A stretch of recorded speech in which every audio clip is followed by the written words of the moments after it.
Hello, everybody. Welcome to the show. We're here. We're live.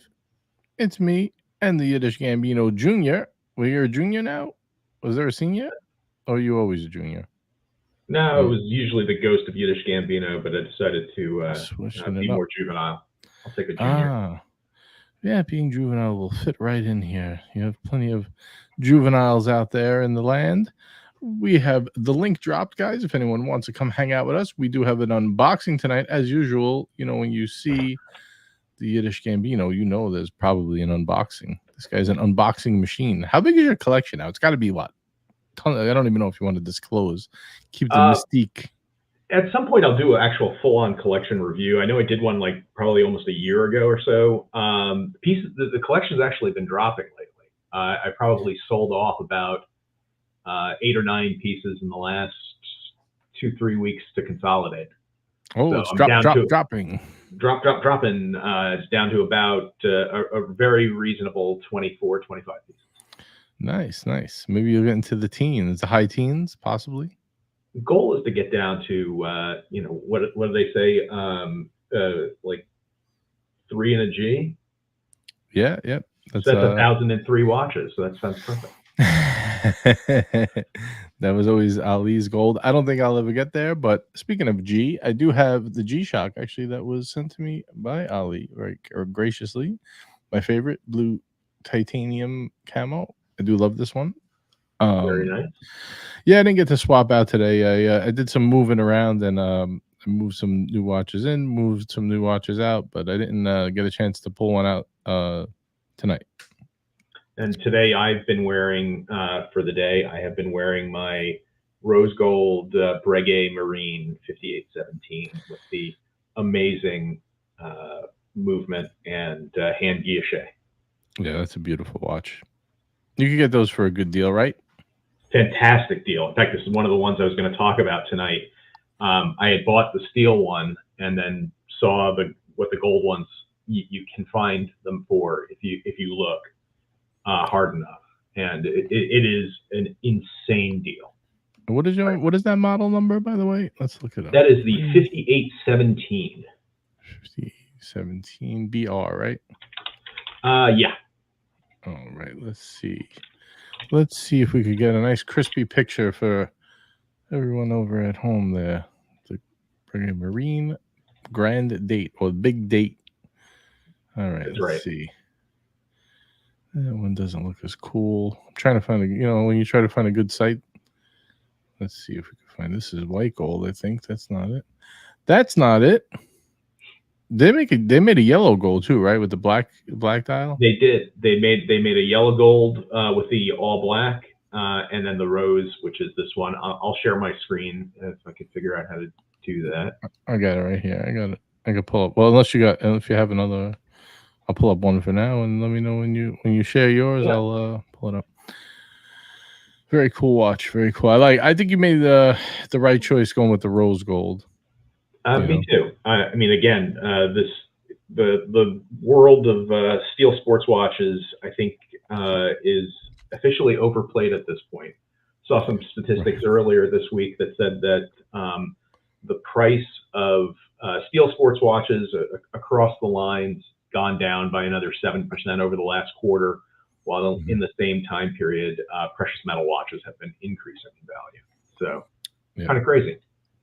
Well, yeah, there's the ebbs and the flows, right? People were, you were able to get such deals. I mean, you were one of the main guys who was scooping them up, probably over a year ago. We were looking at, you had a bunch of precious metal watches in the collection. So yeah, I've been screaming about precious metal watches for the last year or two now. Realistically speaking, it's like, there was that time where you could get a gold Daytona for less than a stainless steel one. That little time period where the stainless steels were $55,000, but you can get a precious metal one for a few thousand less, and that was crazy world. Right. And now things have returned to a little bit more normalcy. Very cool. Very cool. I just want to pull up a few chats here. We got member of the crew, DP, reminding everyone to upvote. And we got Alex, wristwatchaholic, reminding everyone to upvote as well. Thank you, guys. And we got our first super chat of the evening from Robert Wood. $2 super chat. He says, out and about, but I'll be watching later. Robert's got a hell of a show Tuesday night. He has, let me double check. I want to make sure before I say the wrong thing. I don't know if I'm even allowed to say, but I'm sure he will. Yes, he's going to have Peter Cho on, the CEO and lead designer of Jack Mason Watches. So that should be interesting. Yeah. A nice little interview. I think he met him at dinner or something, he said. So that's pretty cool. If you guys want to see Robert's interview Tuesday night, he'll be streaming on this channel. Then we got Britboy Brisbane. He says, good morning, afternoon, and evening to all. Caliber YQG in the house. Good to see you guys. Righty. So what are we going to do tonight? We're going to do an unboxing. You want to tell us a little? You want to give us a little sneak peek? Not a sneak peek, a little sneak, a little preview, a little preamble here. Sure. It is not a purple Invicta. For the first time in a while, but it is purple and it is big. So I will be showing you what's in the box that's purple and big. GMT will be popping up very shortly. Hey boys. Hey, it's actually people think that or see my collection or the watches that I show on stream most of the time, and it seems like it all kind of fits into one category. But I love finding little independent micro brands that are doing something interesting out there. It's got to be interesting. Can't be just like another, Submariner diver clone that looks like everything else. But this was one that I found on Facebook in a group called the League of Micro Brands, and I saw it and I said, "Oh, that looks interesting," and picked one up. For just a couple $100, and it made its way to me after about a month and a half, and happy to show it to you. Oh, it's the League of Micro Brands. I've never heard that before. That's pretty cool. I'll have to check that out. Absolutely. We got Jen G joining us, fulfilling our requirement for at least one female viewer. She says, Nate, please, I'm eating popcorn. You can't just flash an Invicta like that. At least give us a warning. Yeah, you don't want to make a choke on any kernels here. We got Cabby Lake in the house. Hello, guys. Hello to you, sir. Cabby Lake. I always said Cabby Lake, and then somebody corrected me and said it's Cabby Lake. I don't know Canada, so I started saying it that way. Now I got corrected back. So I don't know. Hey, Seb Nelly, good to see you. But yeah, that Breguet definitely hits the mark as far as best watch deals on the smoking deals. Speaking of smoking deals, we're going to pull up a little something here.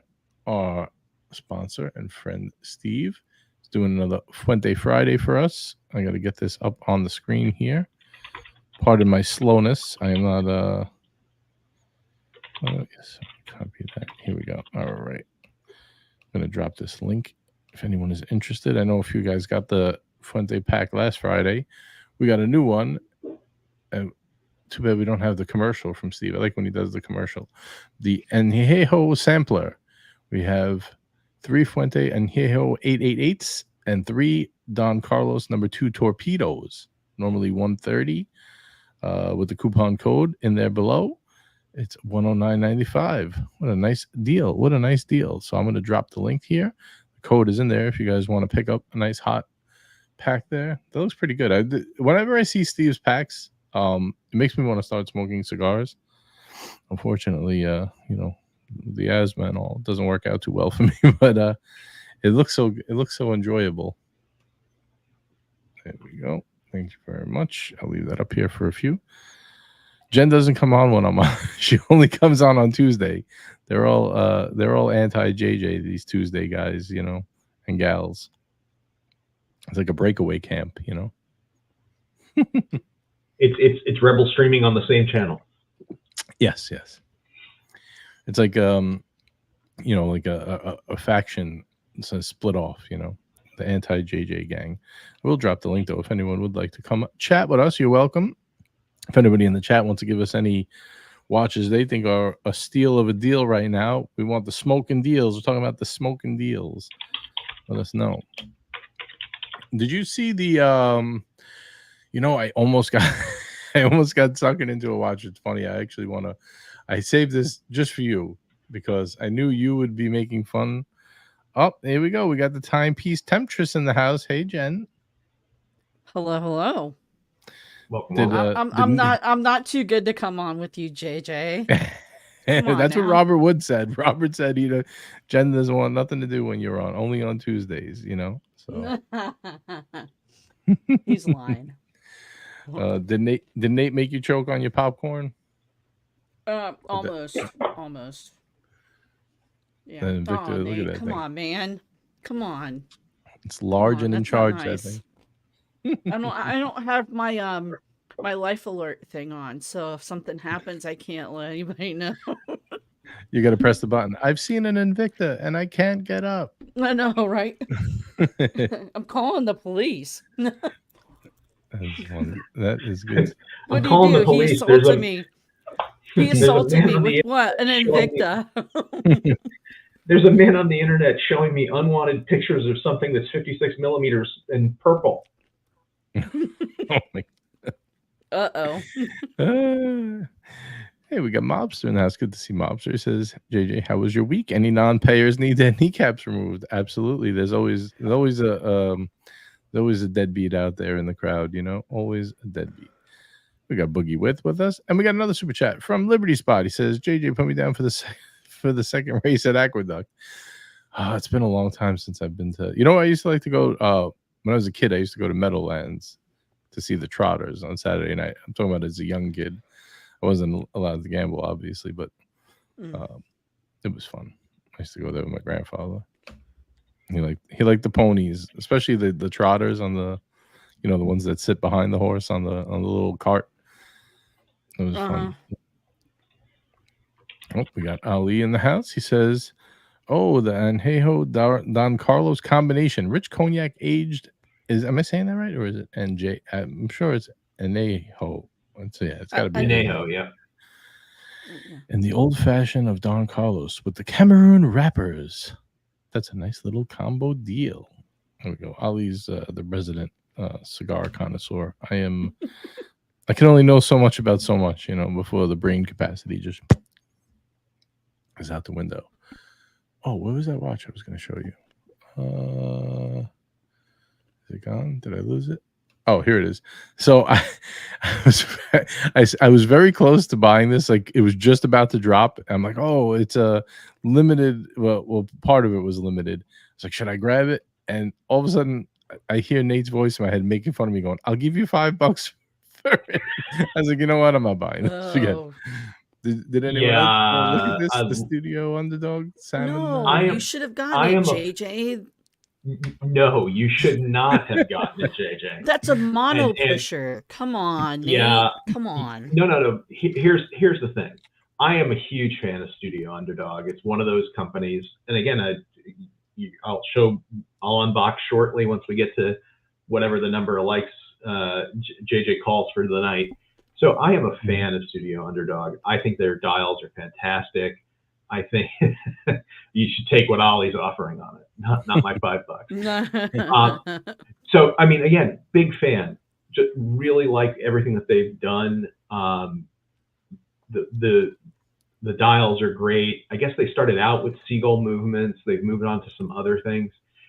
It's just that when you hit a certain price point, and I think that this one hits that price point where I suddenly start to get a little bit worried about when it's going to leave the collection. Yeah. And, it's a great watch. I mean, if I had one, I'd enjoy it. But I can feel my butthole puckering up from the depreciation on that thing if I have to resell it. I mean, what's the price on this one now? This has got a specialized movement, the whole thing. Let me see here. I think it's like 3 something. Right, it was like 3,000 and change, but I know what you're saying. Once it gets out of like its price comfort zone, it kind of makes you uncomfortable as well, right? Like if it's normally, X amount, then all of a sudden it's like over double the price. It's like, all right, wait a minute. These were $600, $500. Right. Like they were great. When the watermelon and everything like that, those were amazing $500, $600, $700 watches. They sold for more than that on the secondary because there just weren't enough of them to meet demand. But oh, damn, 2000. There was a limited one. $2,000. There was a limited one that was 3000 though. It didn't have right. all the writing on the gray Right. part of the dial. That was the limited one. And yep, I know it's a mono pusher. I know it's a cool movement. I know that it's a cool complication. But unless you're going to tell me that like you're ready to get, put in a pine box with this 50 years from now, it's just not going to be something out there that you're going Says to the want to man have and hold. with not one but two Invictas. No, I only have one. The other one, and a whole floor thankfully, full of watches that he hasn't unboxed yet. Come on, Nate. Yeah. I will not drop any tonight, by the way. I have one Invicta. The other one went back to Amazon during the crime-free returns. Thank goodness. But there's a ton of really good watches in this price point that you could look at and go, okay, I get why it costs that, and kind of fit into that. You might hold it for a lifetime. There are some great deals out there. I just don't think this is a great deal. Yeah, that makes sense. I get that. But as soon as it was funny, as soon as I was looking at the price, I was like, your voice just went off my head. I was like, nope, not doing it. I'm gonna practice some patience and just wait.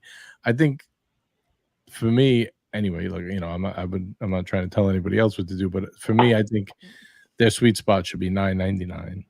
I think that's where they should be selling their watches and just stay right there. $1,000 price point. And I'm not suggesting that this is they're making this watch for $300 or $400 and trying to sell it for $2,000. A Studio Underdog has always been kind of very much like the Christian Wood on a NATO strap in terms of they sell at like a 3 multiple of their manufacturing costs. I mean, which is very reasonable given all the costs that go into them and the fact that they need to make a profit. So I'm not saying that they're trying to rip anybody off or that it's not, No, they're raising the quality. It's not appropriately a $2,000 watch. It's just not a $2,000 watch for me. And considering that you ruined my ability to get a Jacques Drouot because you made me think that it looks like a snowman, I'm glad that I'm living rent free in your head. Yeah. I do my best. Yeah, as far as I know, they did a Selena 510 in this that's been modified. So they stepped up from what they were using. Right. Yeah. That's I think that's kind of right to Nate's point. Like, it's not that they're ripping you off; they're upgrading the materials and stuff. But sometimes you're better off just staying with the original recipe, and not or doing it for limited. I don't know. Look, I guess they know what they're doing, right? But for me, I like to buy within their normal. It's like I don't want to go into a neighborhood and buy the most expensive house or the least expensive house. I want to kind of be somewhere in the middle. Same thing with like a watch brand. I don't want their worst one. I don't want their best one. I kind of want their main level. So we got Alex wristwatch. I would have liked to have seen them put the 510 in a watermelon, like turn the watermelon into a mono pusher. The watermelon and the lemonade are probably the only two that I can agree with Nate that they do make their money back, because people do want those, but the other ones are just, I don't know that they hit that note for people. Right. No, the watermelon is like, I know that one's super popular. I think I forgot who was the first person I saw. Was it? I don't know if it was Kelly from On Our Own Time. Somebody, I forgot who was the first person who was wearing it, or maybe her friend Kristen. I got one of them. I think it's who I saw it from, but I'm not sure. So we got Alex, wristwatch holic, member for 20 months. Thank you, Alex. He says, speaking of micro brands, JJ and panel, would you buy the new Baltic stone watch? Ooh, I have to look that up. Who wants to take that one? Because that I have. I'll put it up on the screen. I have them. Oh, you have it? Let me see here. Where's your? We know what Nate's been shopping for.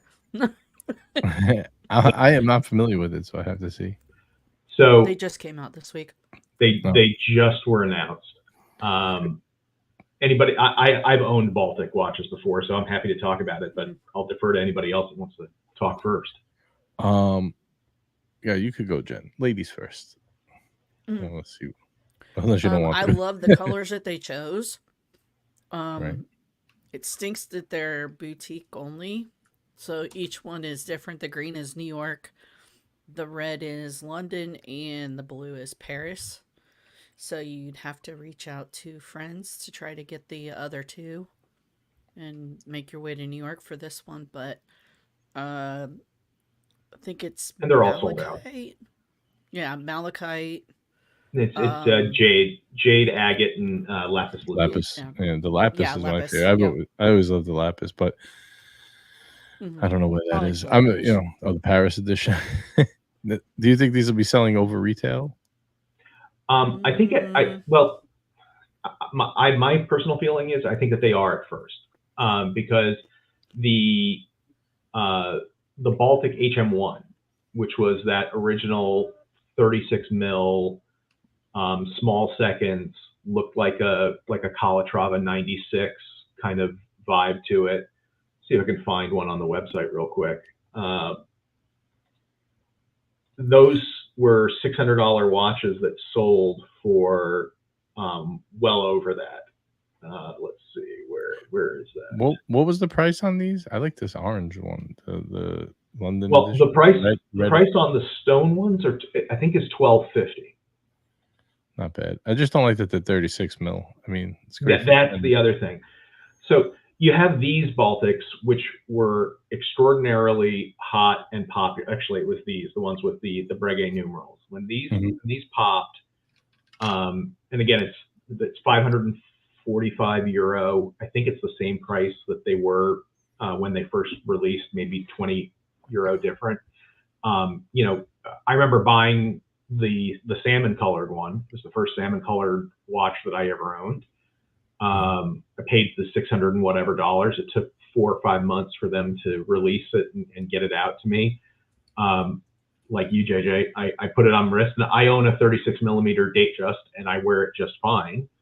But this 36 wears small, and I got rid of it probably after maybe a month, just because it was the wrong size for me, and I almost doubled my money on it.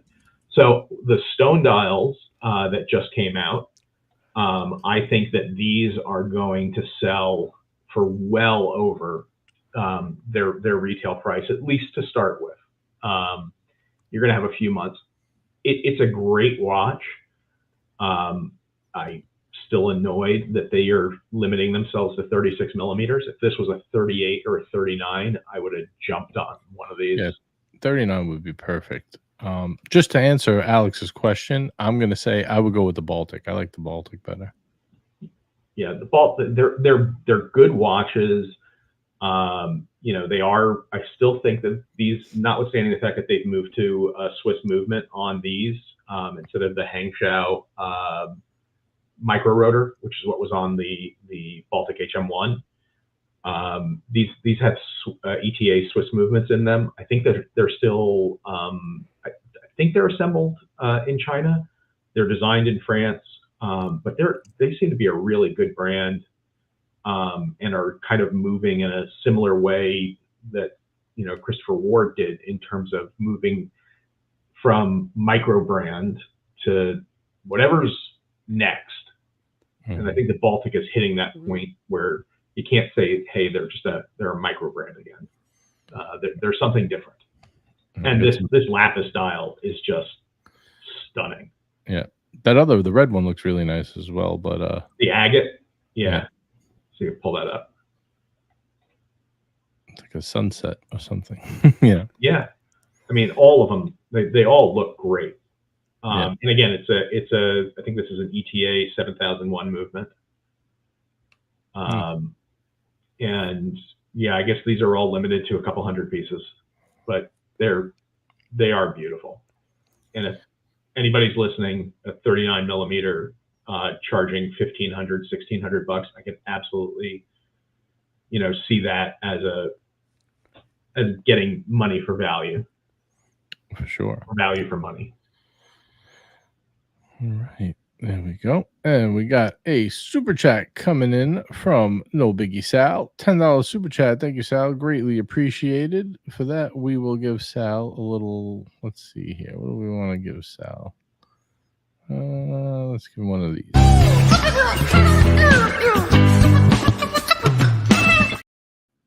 Thank you, Big Sal. He says, "Good evening, fellas and lady. The gold overseas blue dial on the cover is a great choice. JJ, thank you very much. I thought of you, Sal, when I did it. I'm not gonna lie. I know you picked it up. You moved some watches to get that, and I think you got a great deal on it. That was actually the inspiration, the thought behind that deal. But this is really one of the best bang per buck out there. I don't know what you guys think, but one of my favorite watches. I'm a huge fan, and this blue dial. Yeah, this absolutely has become a watch deal that is out there right now. I mean, for so long, the overseas, when you couldn't get a Nautilus for anything less than 5x, when you couldn't get a Royal Oak for anything less than 3x, all of a sudden the regular 4500 V overseas were selling at almost double retail. And the gold ones were selling well over retail. And now I've seen this particular model I've seen for more than 10,000 under retail. I think it still has a little bit more to go down, like everything does. But it's a Holy Trinity watch with 3 straps, an amazing blue dial, and it's a brick of 18 karat rose gold. Probably get for $45,000 within the next 6 months. And you know what's funny? The steel one, right? I always say, oh, I like the new one better because they finally tapered the bracelet, and I think it's the right look. But with the rose gold, honestly, I'd probably buy the older one. And just why would you pay more to get less gold? I mean, I know it's only slightly tapered, but I would go with the an older model of this. I know Sal picked one up. He has 2. I think he has 2 Vacherons now. He might have more.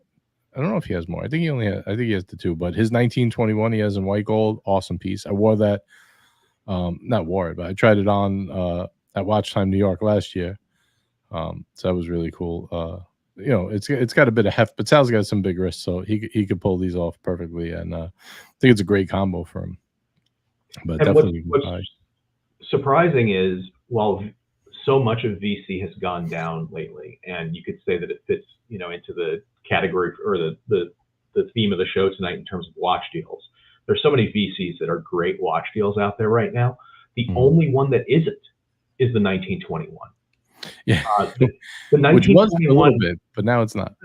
the 1921 at one point dipped down where you could pick one up for like 21, 22, 23, depending on the color metal.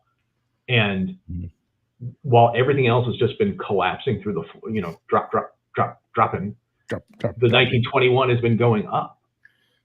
Yeah. I think that it has to do with just the iconic nature of that model and the way that it looks. I mean, it also reinforces to me that the dress watch, even in this casual society, is a great kind of a vibe.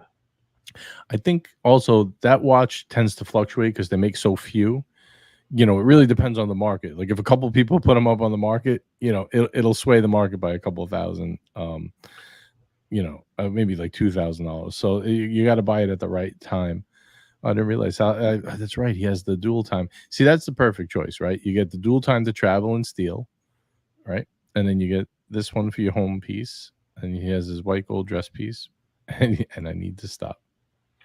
No biggie, Sal. As somebody who is in the middle of assembling all of the Infinity Gauntlet of limited edition precious metal Santos Dumonts, I am suggesting that it is not time for you to stop collecting nearly identical Vacheron Constantins. But his all makes sense to me, right? He has the travel piece in steel. He has the 3-hand, perfect, like middling You know, you could wear it as a casual piece, dress piece, not middling, you know, like middle ground kind of, almost like a date, like a day date, pretty much. You know, you could wear it in with anything, and then he has his classic dress piece. I think it makes sense. His Vacheron trio is top notch. I like it. We got Daniel Katz in the house. Thank you, Daniel. $2.79 Californian. He says stone Baltics are $2,000 Canadian, weak dollar. Jeez. I would, you know, if I could pull off a 36, and supposedly I saw a couple of reviews of the stone dial Baltic that said that because it's on that like integrated mesh type bracelet, that it wears more like a you know, a 37 or 37 and a half or something along those lines. But I'm not willing to risk a $1,500 you know, or $2,000 purchase. That sounds like somebody's trying to convince themselves that it wears that big. Whoever's selling, yeah. Well, I mean, again, I think it's like a 44 and a half lug to lug, which is the same as the 36 millimeter date just. But it just, I can't. I'm not going to risk those dollars when there's all sorts of Cartier Santos Dumonts to buy. How many do you think is going to be your total end game in that collection as your sub collection of Cartier Santos Dumonts? I don't know, man. It's like they keep releasing those special limited editions of 100 pieces, 150 pieces, 200 pieces, and every single one looks more beautiful than the next. I could see myself with 6, 7, or 8 just Santos Dumont. That's gonna be your like your what is it, like a signature scent? What are they? I don't know what they call it in a watch. But you know, like when you wear a fragrance all the time, that's like your signature scent. You know. I'm a 50-year-old man who's been married since I'm 24. I don't think I have a signature scent or have any clue what you're talking about. That's from the fragrance world. You know, you wear a bunch of different stuff, but your usual, the one you always wear, is your signature scent, like your favorite. Okay, yes, it will officially be my degree 24-hour black and white. I miss wearing fragrances. You know, one day I just it started bothering me so much. It would stuff up my sinuses so bad and make me feel like not good. So I just stopped wearing them. It sucks because I have so many bottles of fragrances, but oh well, what can you do? Yeah. It's like when you if you like smoked and then you walk past someone who's smoking and then it drives you crazy, you can't stand the smell anymore. It's like that's how I equate it. Like I walk past someone wearing a fragrance, I'm like, no. I run away from them. Yes, that's so right. I'm just curious if Sal has gone to the down the rabbit hole of getting all of the different colored rubber straps from his VC dealer to go with the with the rose gold, because there's a bunch of different straps that they make. What would you put on the rose gold? The white, I guess, maybe, or the blue? I'd probably go to blue. I live in Miami, so you know, or I live in South Florida. I go to Miami. I would absolutely rock that thing with a white strap. That's how I had my steel one with the white strap. Yeah, and I have a buddy of mine who's got the blue dial steel that wears it on a red strap as well. I don't know how that would go with the rose gold, but you know, they've got a bunch of different ones. I got the white one. I actually got 2 of them because one, you know, I wanted a fresh one just in case the other one got like marked up. I really wanted the orange. I really wanted the orange one, but I never was able to get that one. I think I actually have. I think I still have an orange VC Gen 3 overseas strap. Oh, yeah. When I had the black dial, I think it's in a drawer somewhere. I have like everybody, or not everybody, like people who really suffer this illness. I have like I bought a couple of tackle boxes with the movable dividers that I have all of my straps, extra links, spring bars, you know, arranged by size, which watches I still have in the collection, which watches I don't have in the collection and don't think that I'm ever going to get back again. So I'll probably sell those straps at some point. and which ones I may rebuy at some point in the future. So I shouldn't move those straps yet. And I have like a couple of VC Gen 3 colored straps and a couple of deploying clasps for it that are just sitting in a box. You know what I wanted to ask you? How are, I don't know if you've noticed them, but how are the newer Daytona Oyster Flex, the yellow gold with like the yellow, like the champagne dial? How are those holding up now? Are they still holding strong? Or are they starting to come down now? The 126 references are still selling over retail. The 116, the first gen, Oyster Flex ones are, you can get them in the 30s. You get the Ghost close to what original retail in tax was, maybe a little bit more. Right.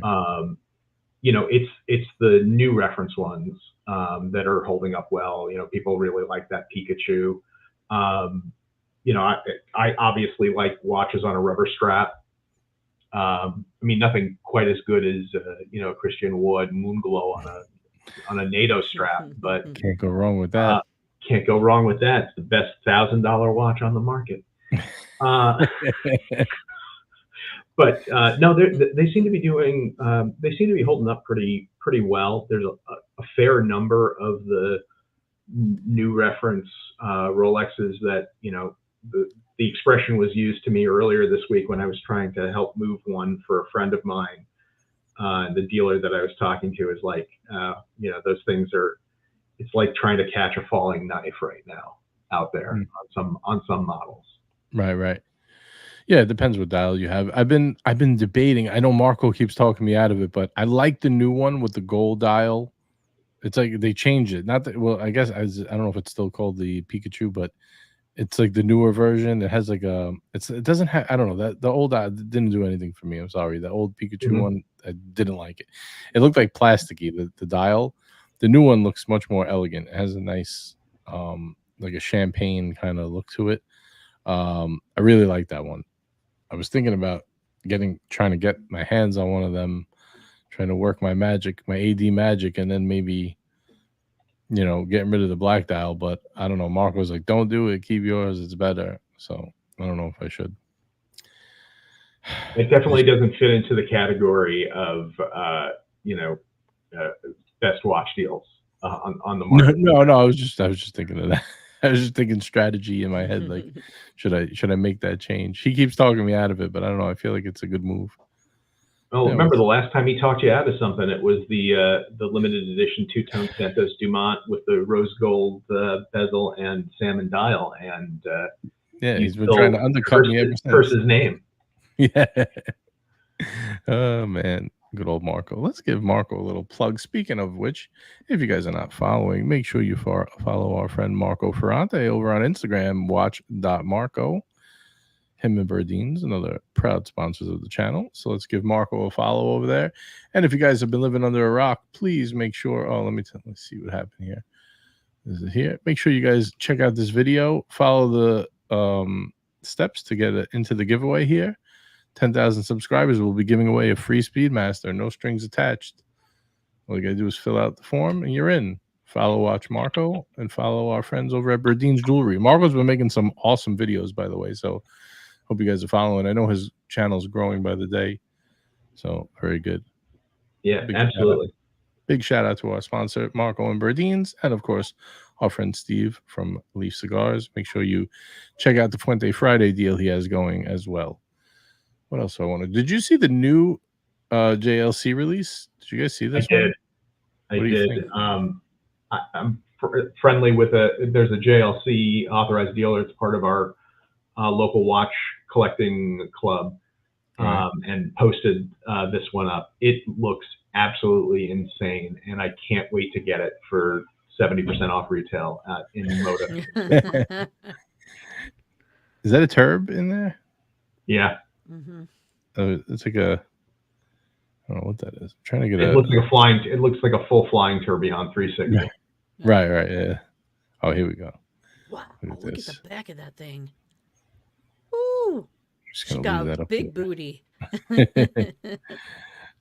Later, cats. Thanks for hanging with us, man. Oh, there he is. There's Marco. Speaking of which, gyro turb. Yeah, that's what I was trying to think of. That was the name was on the tip of my tongue too.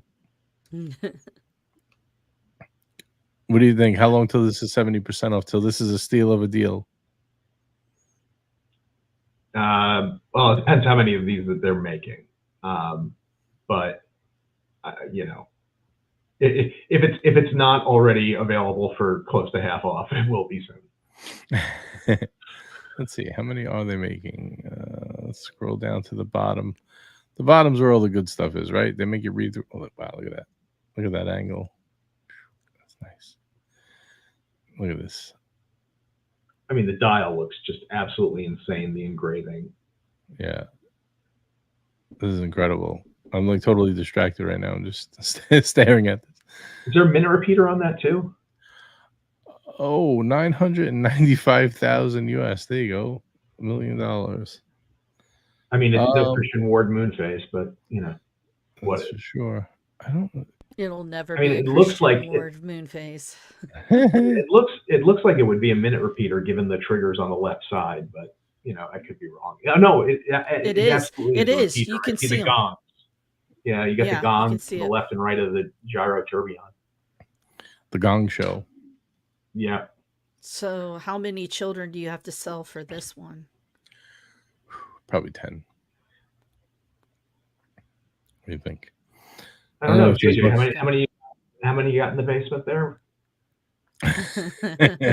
None that I know of. Yeah. None that I know of. The basement's empty. Because that's the 1-2 punch with the turb and the repeater. Absolutely. I have some watches that I think are pretty good deals that are on the market right now. I will say in advance that a couple of these had been offered to me. Some of them I did take and have moved on from and resold, others not. But I think to some extent, it requires you to just go a little bit off the beaten path and decide whether or not you're just a hype collector, or are you actually into the hobby for more than just the, you know, the Rolex or the Patek or the Royal Oak. Or I mean, they're all fantastic watches. I've owned all of them. I own several of them. But, you know, there are some pieces that are out there right now that are true, you know, high horology pieces that, like, I'm going to put one up on the screen, that are insane deals on the market. You just have to. Yeah, there we go. So the first one that I wanted to mention tonight is a Parmigiani. So it's a brand that has real history. Michael Parmigiani is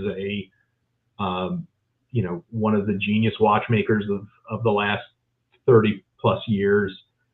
And this is a 42 millimeter perpetual calendar moon phase that you can get in a precious metal. It's white gold, that you can get brand new right now for 75% off of its retail price.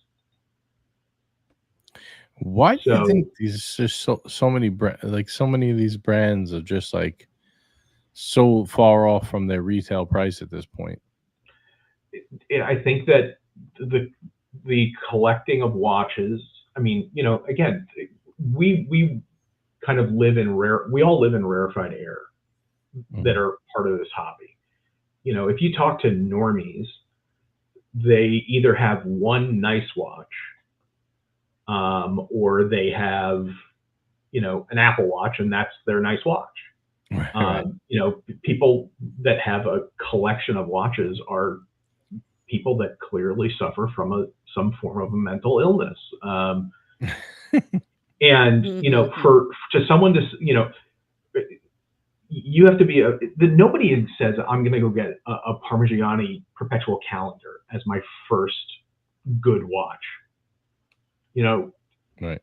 You know, you're going to, you achieve a milestone and you say, you know, I want to get a watch. We all know what somebody's going for.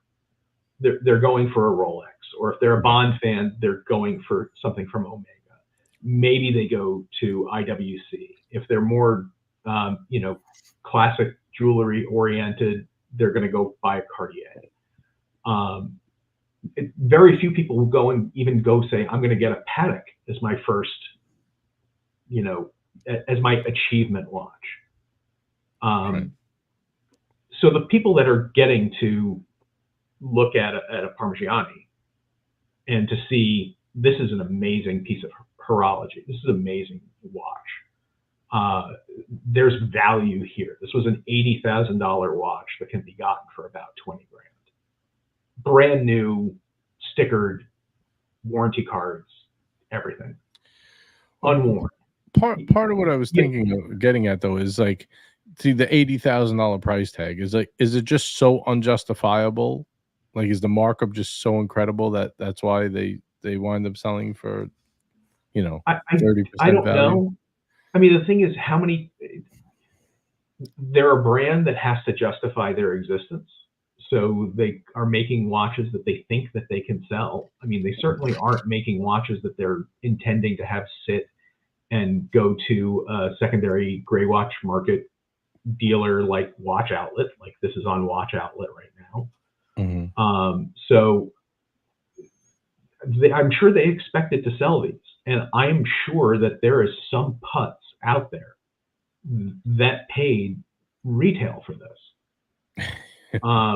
And I feel horrible for that human being when they have to go sell this amazingly beautiful, rare, magnificent timepiece. By the way, these straps on these are all made by Hermes. That's the strap maker for Parmigiani. So the reality is there's only 20 people that were going to buy these from a boutique. Right. I think the taste is not for everyone. Like you see, OP Jeff says, but it's really ugly. So it's like unjustifiable price. So you do have to find the target who does like that style of watch. That's kind of right. That is kind of the kick there. So we have a super chat from Ali. He's 533. He says, how much to kick Nate if he says normies again or uses the same Christian Ward joke? We got to set it high today because I only have two people. We only have two guests here, so I'll set it at $50. There you go. How's that, Nate? Is that good? Here comes Ollie with 50. No, I don't think he's gonna. Then we'll be. You'll just be hearing me. Hopefully, Jen will take over from there. So the other ones that I was thinking in terms of value that's out there. Lang & Söhne are great value watches. I mean, you have to be willing to spend a lot of money to get them, but I mean, the fact is, they're almost all selling well under retail, and the watchmaking that you get in a Longa 1, for example, is just insane.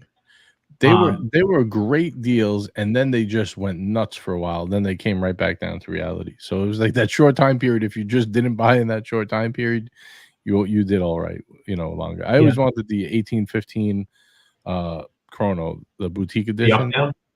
The boutique edition. It's like an opaline kind of dial with the it's like a dark blue. I like that one. It's stunning. By the way, it's interesting that you say that because the 1921 that I lust after, that is just unobtainium and cannot be found anywhere, is the same platinum opaline white type dial with the blue Breguet numerals.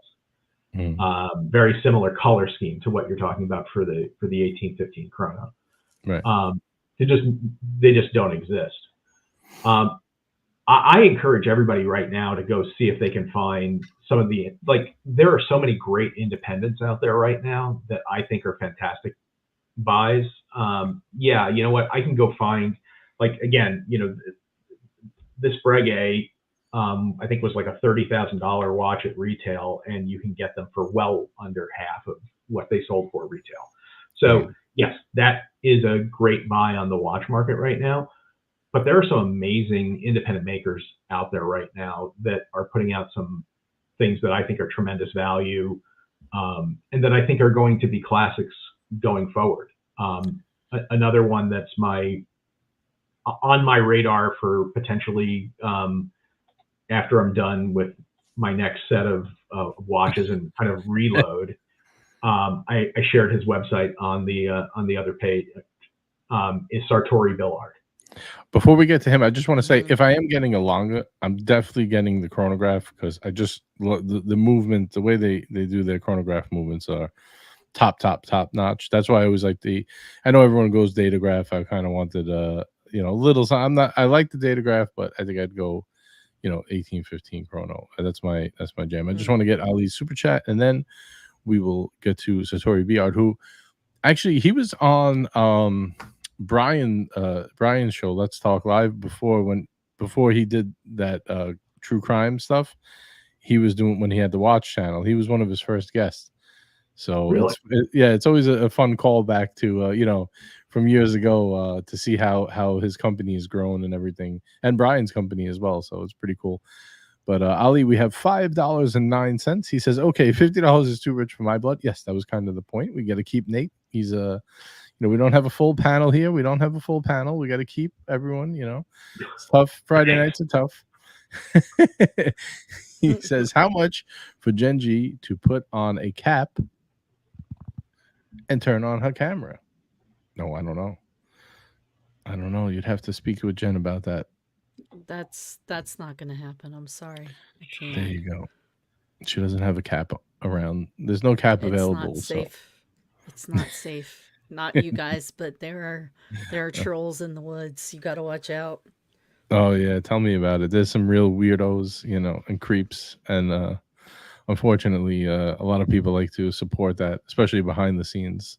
A lot of weirdos and creeps, but yeah, when in reality, all we want to do is talk some watches. I just want to talk watches. But yeah, Sartori Billard. You deal with the mentally ill. Speaking of Sartori Billard, Bob just picked up an awesome SB07. He's shown it quite a bit. SB07. I don't know that specific one. Let's go take a look. It's a bit sportier than what was just on screen. It's on the integrated bracelet piece. That's very cool. I think he wears his on the rubber most of the time. I'll tell you. So I started looking at Sartori Billard or Billard, however you pronounce it. I don't even know if I say it right. I say Billard, but I don't know. It could be Billard. Yeah, I could be saying it. A friend of mine that asked me to try to help him find one of the Tim Masso, the Talking Time with Tim Masso group watches. I think that they made like 50 or 75 or 100 of them. I don't remember exactly how many there were. Mm-hmm. And a relatively basic 3-hand watch, but again, bespoke watchmaking, designed for the group. And as I was out trying to find one for him, I went to the website and kind of just sort of fell down the rabbit hole. Again, you can design your own watch from and actually see it being made over time. Hand guilloche. They're using really great movements, and it's also really transparent. He, discloses who makes the hands, who makes the movements, who makes the strap. He even discloses who makes the wood box that it comes in. Mike the Snake. Mike the Snake makes the wood box. Everybody knows that. Fair point. But it's almost like I don't want to compare it to MB&F because obviously there's a drastic difference, but it's a very similar, and friends kind of concept going on here. And you can order your own watch to your exact specifications with whatever design you want to have, how you want the movement to, be decorated. And they start at like $3,000, $3,500. That's Christian Ward Moon phase money. And, I mean, yeah, I guess if you're one of those people that was foolish enough to pay retail, yeah. But I mean, I'm sure that this one on the screen, for example, I mean, that has like I couldn't have had any worse timing. Bob just sent me a picture of his. This is it's Bob's beautiful. SPO7. Yep. Oh wow. Yeah, I mean, I'm sure that one is more than what the basic start at, because it's designed the way you want it. You can choose, a stone for the outside, for where the hour markers are, and different kinds of guilloche, all sorts of things.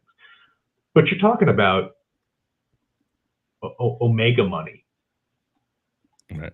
I mean, that's not really. It certainly is not cheap, but it is not out of the realm of reason for people that are collecting watches. So I just say that, that's one that I've been, kind of eyeing for, sometime next year to talk with them and try to design a watch for myself. Would you make it look like a Dumont? It's not. No, in fact, it's going to look exactly the opposite of a Santos Dumont.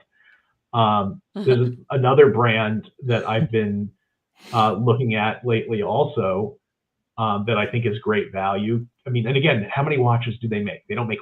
They make very few watches. Sartori Billard. I mean, it's a guy and a couple people. Another one is Vacheron. Oh yeah, very nice. Marco's a big fan of Hebring. Yeah, and rightfully so. It's another maker that will make watches to your specification. And on the secondary market, I mean, again, you have to like it because this was designed for somebody with a particular, look in mind. But the fact is, they're quality watches that you can be getting from a master watchmaker, a master watch designer, for the cost of a tutor. So I share that one and just two others, and then I will yield the floor in perpetuity. Another one that I absolutely love lately is Kadoki. Oh, hang on one second. I'm just trying to pull up the one Jen sent. Oh, all right, here we go. Oh, pull it up, JJ. Pull it up. Pull it up, JJ. Look ahead. So, I've just got it on my screen. Actually, I did have that one. All right. Good. Sorry, Nate. Yeah. So Kadoki is another brand. In fact, I have a different one that I wanted to actually share on the screen. Hold on one second here. I'm failing in my technology. You know what you could do instead of closing the screen? You could just you see where they are. You see where it is over there. You could just hit remove. See it? Oh, okay. Yeah, I do. It'll keep you backstage, and so you don't have to keep hitting present. It's a little easier. Okay. So only I could see it back there. So this is a watchmaker from Germany that makes, these are people that make dozens of watches a year. Right. Not hundreds, not thousands. And great watch. Again, independent watchmaking from a master watchmaker that you can have a hand in designing. I just think that is just fantastic deals that are out there to be had. I'm thankful that the collapse of the market has drawn attention back to some of these smaller makers that really were just getting drowned out in all the noise of hype piece after hype piece after hype piece, and collectors can actually start collecting again. So Kadoki is on my screen, Armin Strom is on my screen, Vacheron is on my screen, and Moser? No Moser? Oh, I have them. I own a Moser. I absolutely love them. And I think that there's real value to be had in Moser too. I mean, the name of the brand, or the slogan of the brand is very rare. They make like 2,500, 3,000 watches a year. And you can get a beautiful watch with an amazing movement and great design in steel for $8,000, $7,000. Like unicorn tears. Yeah. Oh, this is beautiful. All right, so tell us about this, Jen. What do we got here? Okay, so this is the Revolution X Sartorius Boulard. The outer track is Adventuring Glass. The inner track is a. You know what It that is reminds me a of, the inner hand. track? What? The Ming that Captain has with the mosaic. Yeah. This is probably a little more intense. This is Oh, actually speaking of done devil, by. look at this. It is the cap. Oh, Hey. Go hey, ahead, Jen. Cap. Sorry. The Jets win this They. week, and the cap appears. That's it. They have Wega House. one Japanese gentleman that is basically pretty much keeping this skill alive. They hand place these mosaics in it's like a black enamel kind of. It's a whole process. And he does the center, and I think that they made a deal with him that they only made like 50 of them because he's the only one making them, and they didn't want him to he's got to keep his business going too. So he just can't turn them out that quickly. Right. But I mean, they showed this on their website. If you go, you can see a video where they talk about it, and they show it in a closer detail, and it's unbelievable what they've done. Yeah, it looks really awesome. Thomas says Star Trek meets horological galaxy. You know what's funny? I had a watch. I'm just gonna pull it up quick. The Nubio Magellan chronograph Star Trek Enterprise D. It's so funny. I pulled it up as a goof, and I just had to. Is it a Richard Mille? You know, it's funny. It kind of looks like one. All right, we got Cabby Lake. It's a Dick Miller, is what it is. Dick Miller. Dick Miller. The $3 version. I'm gonna look this up for you, KB. Let me check. What's up, Cap? What's the word on the streets, man? Hey, you look disgusted, my dude. I don't know. No, I'm not really disgusted. Win. No, yeah, no, I know. I'm gonna share. I'm gonna share my screen in a bit. Wega House. You know what this is? What is it? It's a new company. That's Aaron Rodgers. 20 years. It says the 20th season, cherish the little things. So this is Aaron was wearing the black version of this hat, I guess, in a promotion. Anyway, it's a cool little company. Oh, nice. Back to I watches. thought it was celebrating 20 Jets wins over the last 4 seasons. Yeah, it's been a pretty dry spell, man. We have to enjoy it while we can because we know it's not going to last. So, I had friends of mine today talking about how the Jets stomped all over the Patriots, and I'm like, that's like cheering about the fact that you laid the bar on the floor and didn't trip over it. Yeah, it's not impressive. I thought Jacoby Brissett was out of the league 10 years ago. Anyway, whatever. If you can't win that game, I'm sorry, but Aaron did really well.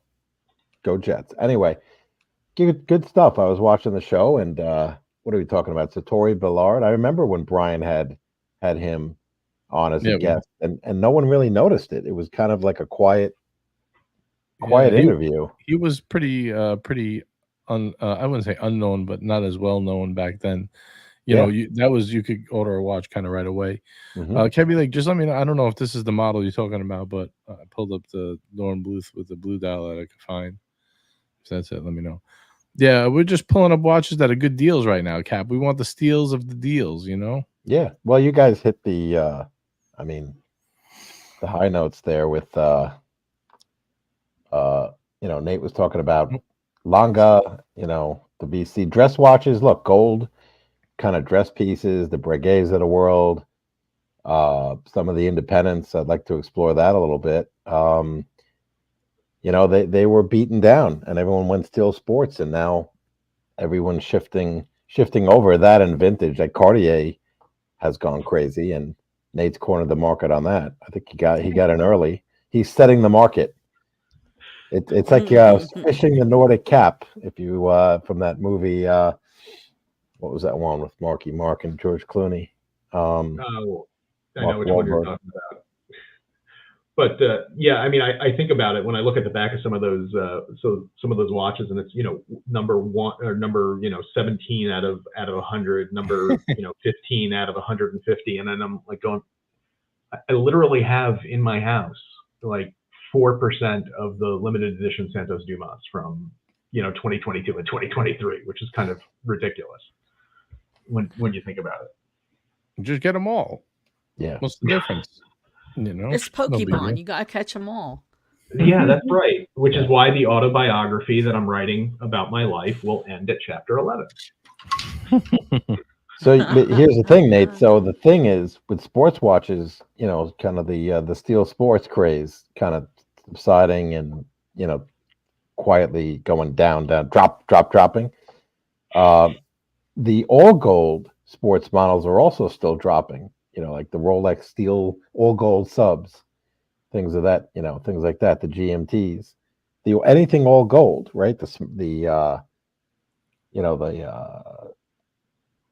Dwellers. The vintage Pepsis, the Sky Dwellers. So that's kind of what we're seeing. I don't know.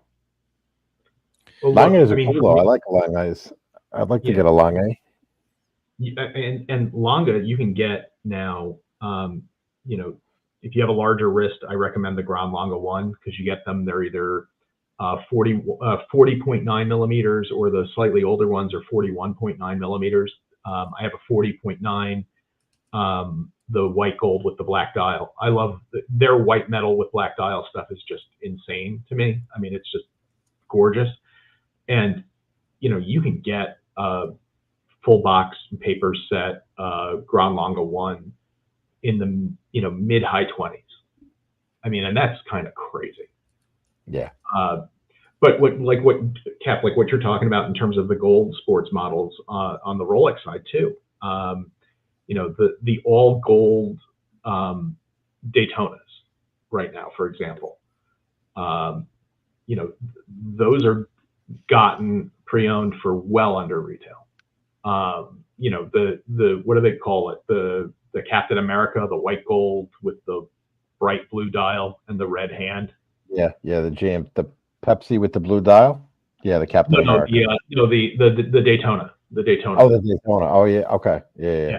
So, I mean, especially white precious metal Rolexes, white gold Rolexes have always been sort of the dog of the line in terms of the precious metal pecking order. I was thinking when the meteorite's going to get cheap. That's what I want. Look, I mean, comparatively, it is cheap right now. I mean, what is it, 50,000? You can get them for like 50. I think so. I've seen them in the low 50s, being asked for in the low 50s. I'm sure you can get it for 50. I'm sure you might be able to get it for even a little bit less than 50. Yeah, I mean, it's still too high for me. But 6-7 months ago, you were getting them high 40s even in Moto. So a couple of them going for high 40s, like 48, 47, 49, around that range. Yeah, I mean. But also but white gold specifically in the Rolex line, because it's too similar to steel. What's the joke? It's white gold. It's it's the same look as a steel sports watch at double the price. Yeah, easier to scratch, heavier, and double the price. Right. For me, the one that I think is a great deal right now, and is the gold Sky Dwellers. Those things are $50-something thousand new, and if you're able to get one new, and it's difficult to get one new, and there are deals to be had on the secondary market if you're willing to pay 30s up to 40, low 40s on those. You can find them all day long, and that is just an absolute brick of gold. Even more so than the 40 millimeter Day-Date, which I also, I own, and it's one of my favorite watches.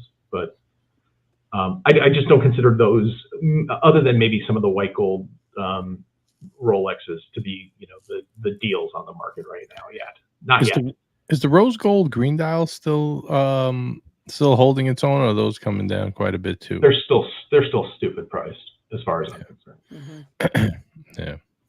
One day those will come down. That'll be the last date standing. But the rest of them came back down to reality. The 40 mils. Yeah, I mean, even the well, if you're talking about the green ombre, or are you talking about the green olive, the olive green? No, the olive green rose gold. Olive green rose gold is back into reality. I mean, it's certainly a lot more than the yellow gold models, and obviously a heck of a lot more than the white gold ones. But I mean, there was a time those things were pushing $100,000, which was just insanity. Right. But I've seen them in the 40s. I think that's a fair price for where the market is right now on them. I mean, it's around retail plus tax. Remember, Rolex charges a premium for the ever rose gold models anyway, a few $1,000s over the yellow. Yeah, I find it tough to pay 10,000 over though. I mean, a few thousand I could see, but 10,000, I don't know. It hasn't reached where I would want it yet. But it's definitely much better than it was.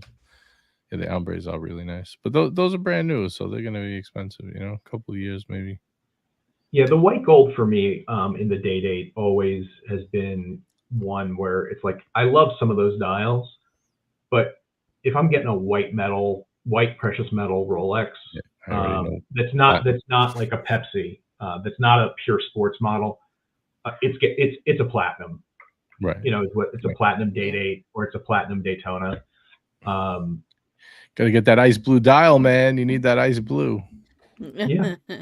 And by the way, the Platona, and I think that the last generation, the 116 Platinum Daytona, is a better looking watch than the current 126. Just my personal taste. I mean, all these things are personal taste. So for me, I'm not a huge Daytona fan anyway, but I do love the Platinum Daytona. And when I get one, it's going to be the 116 reference. I like that switch. When I get one, yeah, but you know what? I'll get it. That blue ombre dial on that white gold date might be the best looking dial that Rolex makes. So I wonder if they would ever put that on a yellow or a rose. Well, they made the green.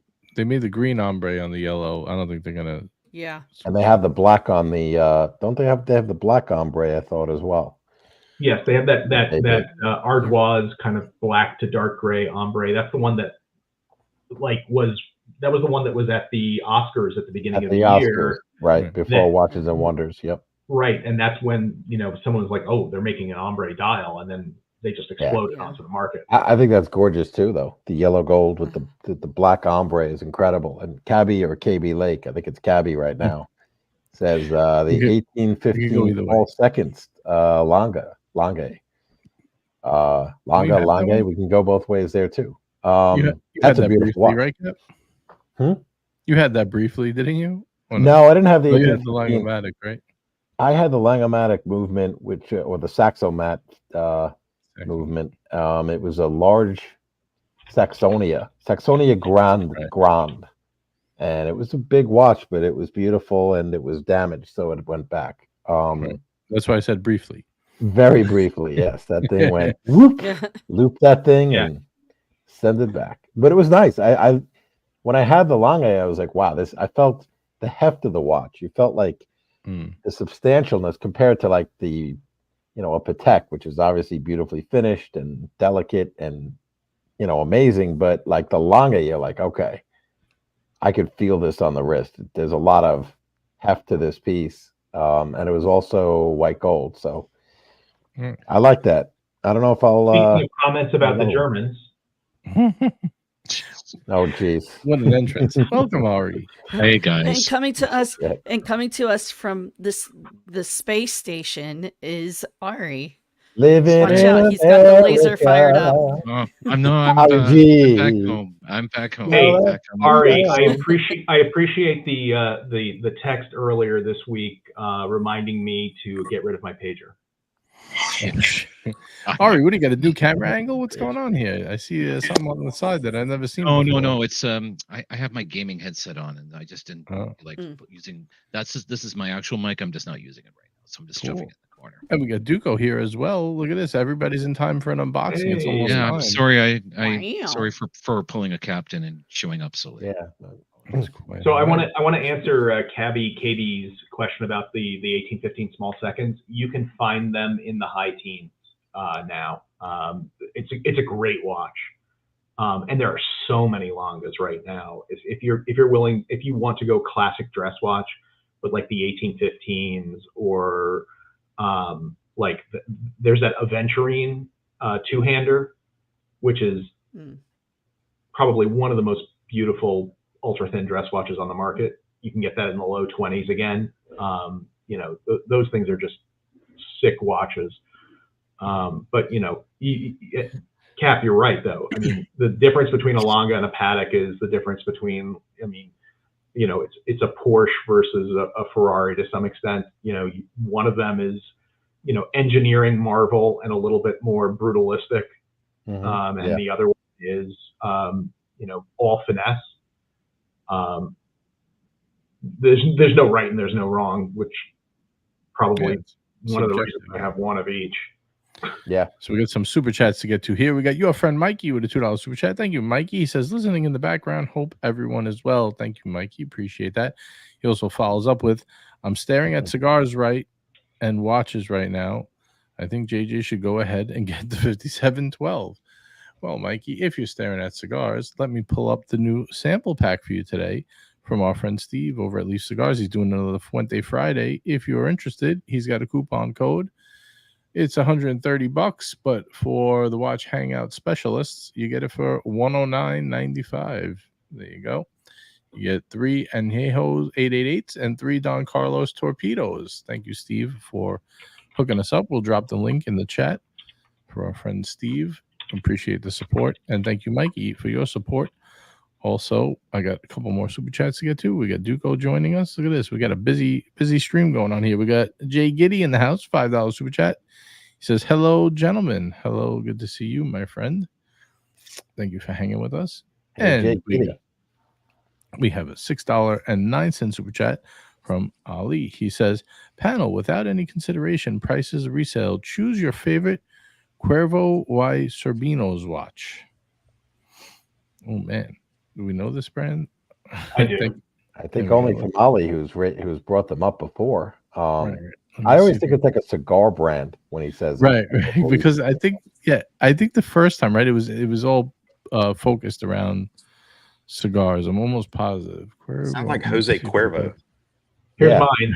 Tostitos. It's like what's your favorite Tostitos flavor? I like Doritos. Ken, you like that one? Touch of lime. It's got to be touch of lime. Tostitos. You know what? Touch of lime is delicious.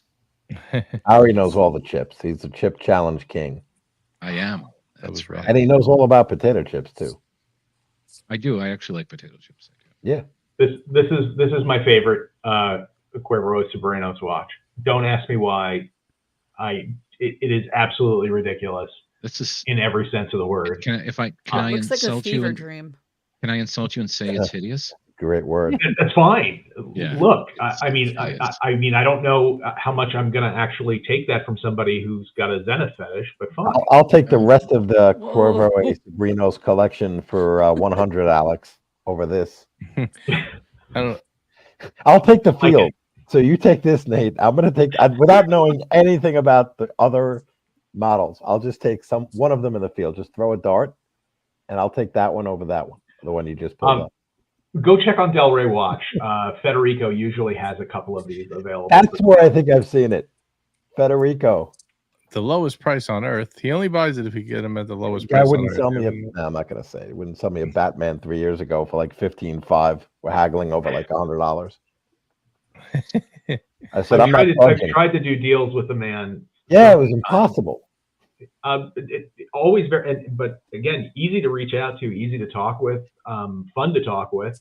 Haven't been able to find a deal that we could put together. He puts out a pretty good price, but he does not work with you. That's the thing. And nothing against him, but that's just his thing.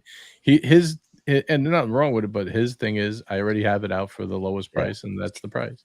And by the way, at the time, that was probably underpriced because then the Batman or Batgirl, I think it was a Batman, shot up to like 20 or 21. So he was right that there was crazy demand for it. Yeah, well, he knew he could hold it a little longer and sell it.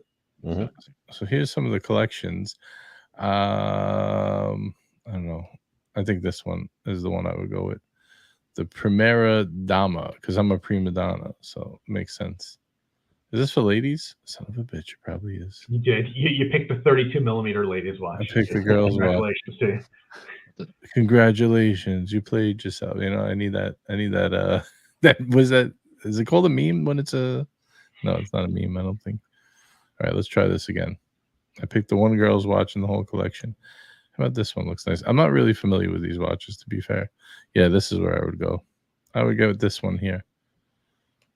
Yes, if you asked 100 watch collectors between these two lines of Huevos Sabrinos watches, 97 of them choose suicide. Oh, man. All right, I'm shutting my screen down. We'll put Jen in the middle here. There we go. Hey, Duco. How's the couch? Good, man. My wife made me go to a play tonight, so. You mean you got to spend an evening with your lovely wife? Nah. Yep. Yeah, that's the one. Yep. 2.5 Honey, hours. you made me go see that opera. Can I go on the internet and talk to my friends for a few minutes? Yeah, I didn't even ask tonight. I just said, I'm going. You made me do that. I'm going to sit on the couch. Oh. It's like, first of all, I would like to congratulate you for the first time I've actually ever seen you wearing an adult's shirt. It's not sprayed on. That's right. It's not. I mean, it is when yeah. Oh, you got tickets for that? Oh, look, those are the biceps of an IT professional. He doesn't wear long sleeves ever, even in brutally cold winter. We don't have Would brutally you cold with those winters, guns? Captain. I agree with Duco on this one. He lives in the swamps of Louisiana. I live in the swamps of Florida. How cold does it get for you in the swamps? It actually gets fairly cold. We had ice a couple years back once. but then the refrigerator broke. And, there was a sprinkle of snow once 3 years Never ago. snowed It's in really Darwin. cold there. It's like living in Darwin. So we got a $2 super chat from REG. Thank you, Ari. Says, back from Freedom Land, ready for government oversight. That's right. Did you check in with Trudeau? Let him know you're back? I did. Give him half your money that you had in your wallet on the way in? I did. I heard that's the thing, right? If you're Canadian, once you get back home, whatever you have to give half back to the government. Yeah, no, not quite. Oh. Actually, gambling winnings are not taxed in Canada, so I can actually, and because of the tax treaty, if I have to, let's say for example, I won big in Vegas, and I would pay taxes on the spot, I can go apply to get them back under our Canada-U.S. tax treaty. Really? Yep. Canadians are always screwing us over here. That is weird. So you would apply with the casino? There is a form that you would fill in that basically exempts me from the tax. They're not going to worry about doing that on the spot. They would withhold their 30% or whatever they withhold, right? And I would apply for it back, proof of my Canadian citizenship, and then there's a specific invocation of something under the tax treaty that I would have to invoke in order to do it. Do you actually have to recite the invocation like the Green Lantern? Yes. Yeah, by freedom's light. Yes, exactly. Well, this is a good thing. Let's do a customary wristwatch check. We haven't. Captain didn't show what he had. I don't think Duco showed. Ari didn't show. No. So I'm exhausted. So I went nice and simple. Oh, sorry. I was going in order from top to bottom. Sorry. Yeah, I'm exhausted. Shut up. The pushy Canadian yid tried to jump in front. So in honor of Big Sal, who's got 3 of a kind, he's got the triple. Oh, there you go. Got a VC. I have a double. Nice. Yeah, VC with the blue.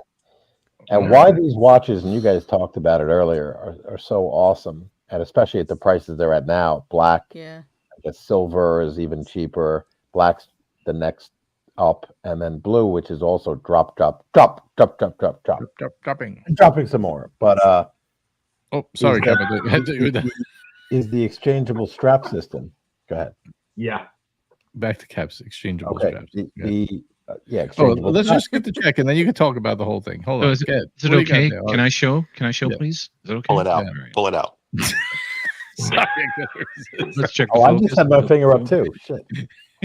Oh, Moonswatch. There we go. Moonswatch. I wanted something easy to wear today. Yeah, there you go. There we go. Yeah. All right, Cap. Tell us about this. The DC. The We haven't seen Duco. We haven't seen Duco's wristwatch. Yeah, You saw it. Explorer too. There we I go. mean, There Explorer. it is. Date night watch. Play watch. I wish that Vacheron was a little smaller. I got to be honest. It fit me, but it was just a touch big. But it fits Cap good. That's all that They matters. should, they should make two versions. Probably one. Drop it down. Make it like dropping. 39.5 because it wears a little big. If But I see, could take that dial out and put it in a day date, I would have my favorite Ooh. watch. Yeah. Well, that's what makes this watch the value proposition that it is. It's probably the best value in the entire market. I mean, there's others, Piguet, and we touched on them, but with AP, with the Royal Oak, you can't do that. It's like a dressy sports watch with no interchangeability of strap. I don't even know. I guess it would look okay if they did that, and maybe they will in the future, but just gives VC I think a big advantage there. Right. I mean, of course, it's not a Royal Oak with the history, but it's pretty much on par. I mean, yeah. We got Mr. GMT in the house with $5 Australian. He says, "How's it going, boys?" I love that you read that into his super sticker. Yeah, because he put it's got a what is that? That's like an overweight pair. How's it going? Looks like it. Looks like. By the way, if you want, when you get a chance, I can share screen. Yeah, go ahead, share it up. No, it's ready for you to pull up. Oh, it's up there already. Okay, there we go. Pull it up. Yes. Here it is. Fuega House. There's Aaron Rodgers. It's going to take us to the promised land. Looking cool in the black shades and the black version. See? Is this a Zenith watch? No, this is his hat. Oh, okay. So what's the 20? I'm seriously, I don't know. I'm not trying to troll. What's the 20? No. This is the one that I have down here. Right. You guys can see that. And what's that for? I am. So he's 20 years. I know you're not. You're asking a question. 20 years. This is his 20th NFL season. And on the side it says, I'm trying to pull this up. Can't make it. I thought it was for his 20th time on the injured reserve list. Actually, that says, the 20th season, cherish the little things. But this company, let me just get to I think it's a Danish company. Hold on. Let me go to their story. If anyone is interested, I have no financial interest in this company whatsoever. Inspired by the Danish concept of, I don't know how to pronounce that, but Hygge, that celebrates comfort and togetherness. So they got some cool stuff on it. Just hats. I agree, by the way, that Aaron Rodgers is going to take the Jets to the promised land this year. The promised land is the over 6.5, right? That's right. Is it 6.5 or is it 7? I think this one's cool. Oh, hold on one second. We just want to say hello to Mr. GMT. We got Mr. GMT in the house. Hey, Mr. GMT. How's it going, boys? What's going on? Cap is making us look at Jets hats. No. This is a non. He's going all out tonight. He's going all out. So let me ask a question. Like when we want to wear the hats of winners. Mm-hmm. That's what I like. You wear this one. Oh, okay. Got it. Thanks. Fuega House, the Danish concept, and you get a nice little swan on there. What's wrong with that? That's manly. That is very manly. Nothing says manliness like a swan. Like a swan. You're a beautiful man. All right, I'm going to shut this down now. And Cap's like, I'm never sharing my screen again. Move on. I know, JJ, I'm just trying to you're doing it all. Rolling with the Cap. Rolling with it. Don't worry. I want people to pull stuff up. Let's get him in the mood. Oh, we're about to pull some stuff up right now. Nate's going to do an unboxing. We're an hour and a half in. We got to get this going here. So Nate, are you gonna throw it on the ground before you open the box, just as per tradition? How those Eagles doing, Basils? Is it purple? Are you saying that this watch is dropping? Hopefully that box isn't dropping, Nate. Yeah. So that's the question I'm going to ask right now. Hold on, before you do that, let's get a poll going. Will Nate drop? That's a good poll. His latest purple watch. All right, the Ugly. poll Look is at that up, ugly guys. cat. Let us know. Let us know. Here, Alrighty. let me be the first person to vote in that. Yeah. So, as I was saying before, I have been looking for. I love looking for things that are a little bit unique, and doesn't have to be expensive. It just has to be kind of cool. And I found this micro brand in a Facebook group. I think it's called like the League of Micro Brand Watches. It is an Irish company out of Cork, Ireland. It has frankly, an unfortunate name. It's not particularly exciting in any way, shape, or form. The name of the brand is called Martin Designs.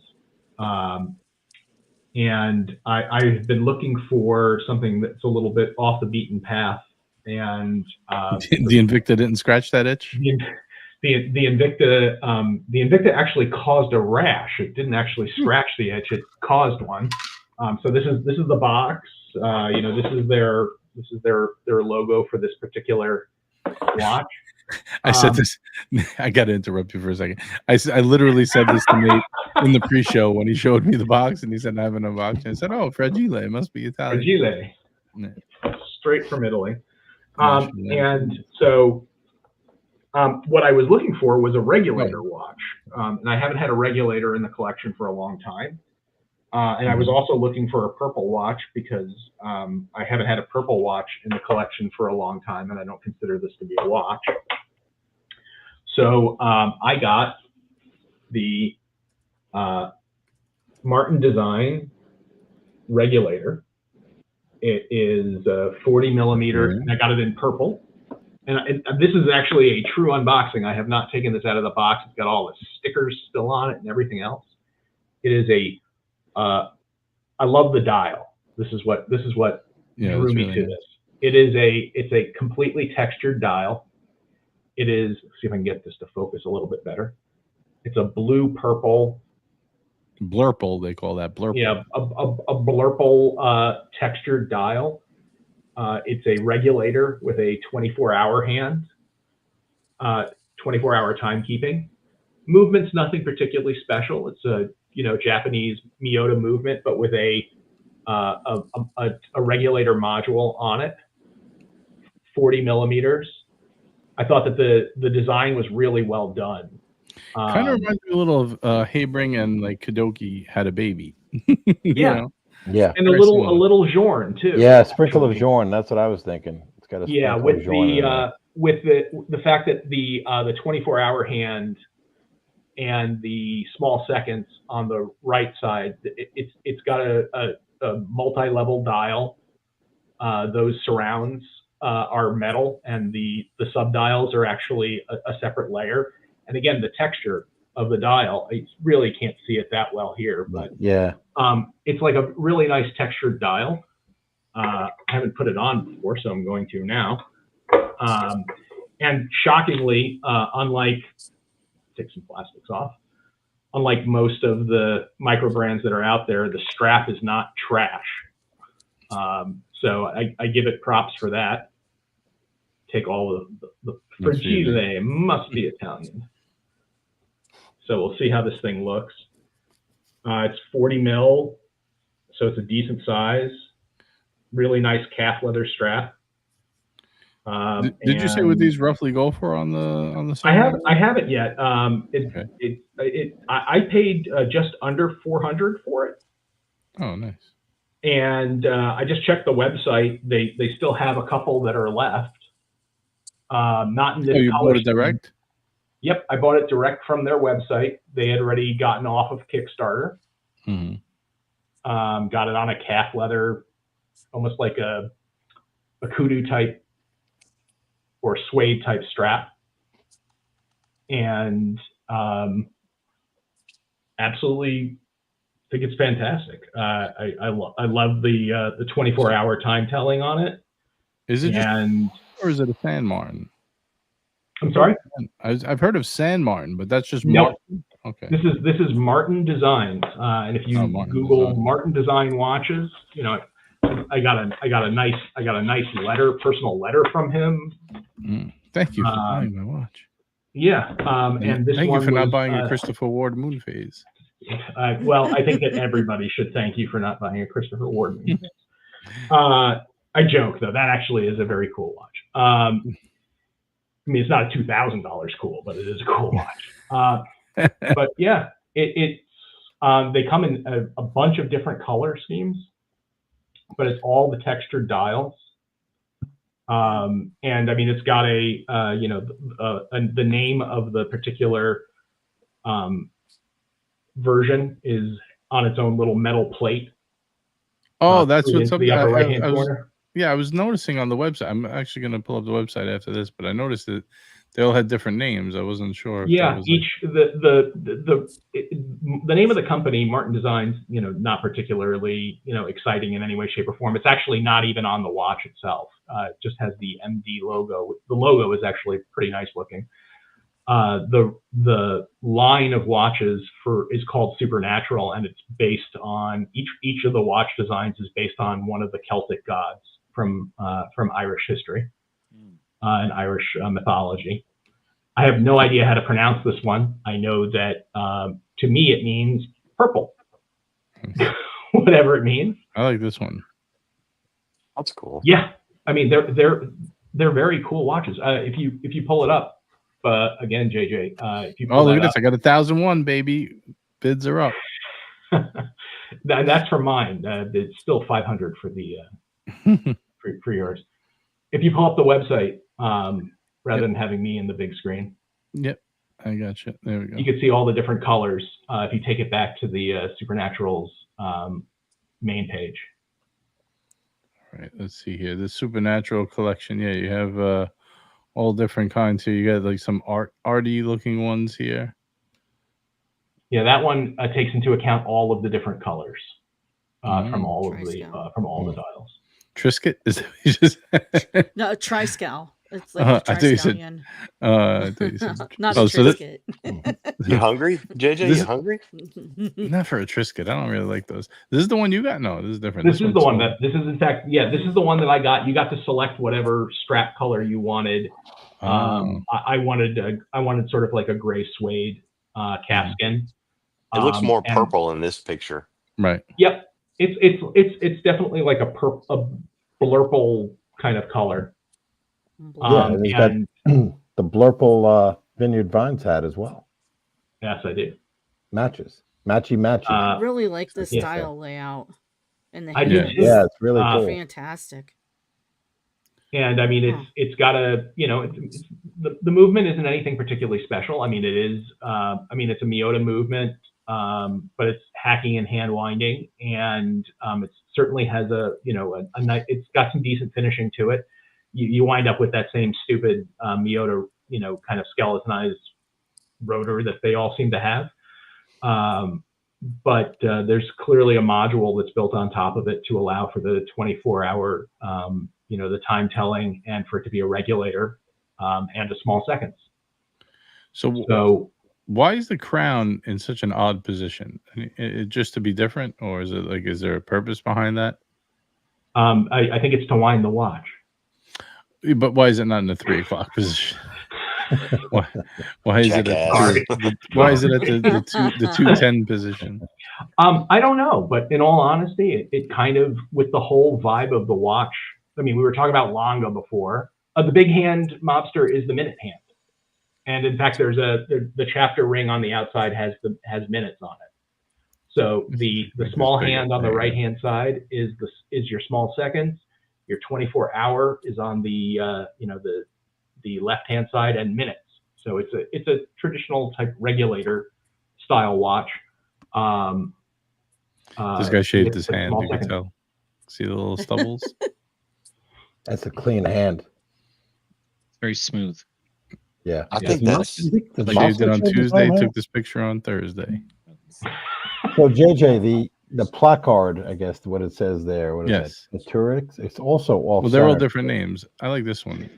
Oh, so it's off center though. So it kind of matches with that whole aesthetic of let's have a quirky, let's off center it and then have the that crown at the 1 o'clock. At 2 o'clock. Yeah. 2 o'clock. And case is actually pretty nicely finished. I mean, it's high polished bezel and the back with a brushed mid case. It's not particularly large. It's 46.5 lug to lug. Wears really nice. Having it on wrist. I mean, it's 40 by 46. Is it a screw-in crown? It is not a screw-in crown. It is a 5-bar watch. It's a hand washing only. That's right.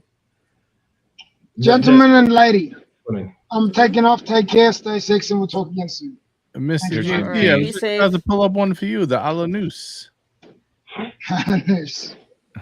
right. Look after yourself, gents. Drive safe. Be well, buddy. So I'm not spruiking for the brand or anything like this. I paid my own money. Yes, Bob, it does tell time. Even though I hadn't taken the stickers off it, I did run it on a time grapher.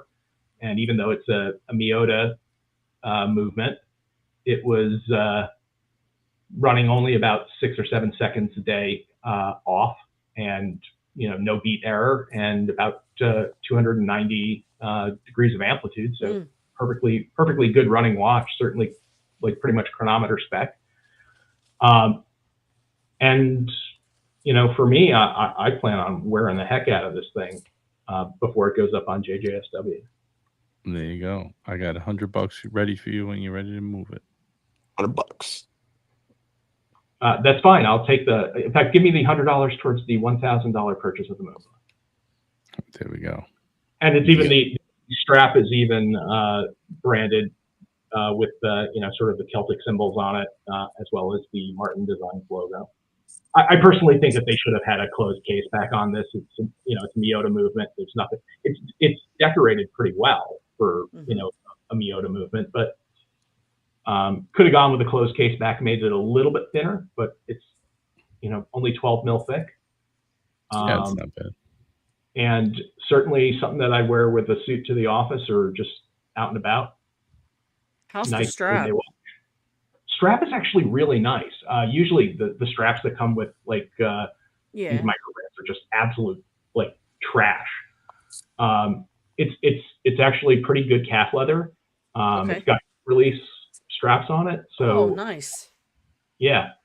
And it let you when I was ordering mine, they were all still available. There's only a couple of I didn't drop them.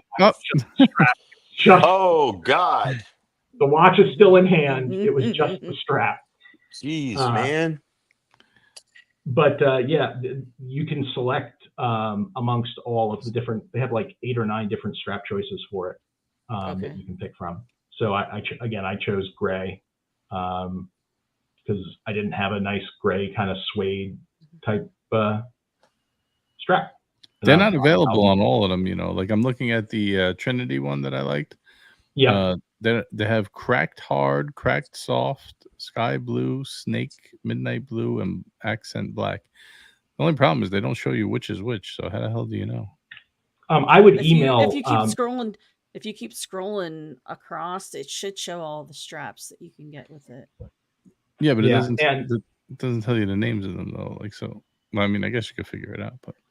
Yeah, and if anybody was interested in this, I would email the company, the owner, Mark. I can't pronounce his last name. His first name is Martin. Responded back to my emails really quick when I was inquiring as to the status of the watch. I placed my order in June, and was expecting it at the end of August. Got it beginning of September, and for a micro brand that clearly is making in small batches from, I'm sure some factory somewhere in Hong Kong or whatnot. Some dude's basement. Behind me. Some dude's basement. In mom's basement. Mom, Meatloaf. I read an email. Mr. Martin, would you like your watch featured on... JJ is actually Mr. Martin. It's one of his 14 different off-brand companies. Nice. JJ Martin. JJ Martin's Meatloaf. Yeah. So again, for around $400, and there's a couple of colors left. I think that they've gone up in price from, if I picked this up when it was part of the Kickstarter, 6 months ago or so, I think they were $300. I picked it up when it was just under $400. Now they're about $450. There's only a couple of colors left. I think it's a pretty nicely made watch with a good strap. The dial is really the pictures on camera are not really picking it up really well, but there's real depth to the dial, and each of the sub dials is placed on top of the textured background color dial, and everything's applied. So I give this one the JJ seal of approval, especially for between $400 and $500. Yeah. Very cool. All right, there it is. Last look. By the way, Nate gets not a $15 for everyone that's sold. Nate gets a $15 commission. There you go. And if I were to get a commission on this, I would kick it back to everybody that bought one. No, Caliber Watch. That's not Mark from Long Island Watches. Different company. I'm looking at that orange one. The only thing is, like, in the picture, that blurple one, like, it doesn't look as purplish. So now I'm like, I don't know. I'm like thrown off. Well, all the colors kind of look a little off. Yeah, I mean, it depending on how much light it is, it either shows very blue. It shows like bluish purple or purple. Purple. It definitely is not as blue as like my hat is. It's much more purple.